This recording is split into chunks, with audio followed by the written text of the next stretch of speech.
Yeah, he had 10,000 men. He marched them up to the top of the hill and he marched them down again. And when they were up, they were up.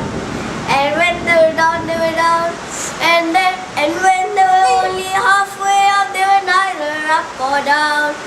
Ta ta ta ta ta ta ta ta ta ta. Thank you.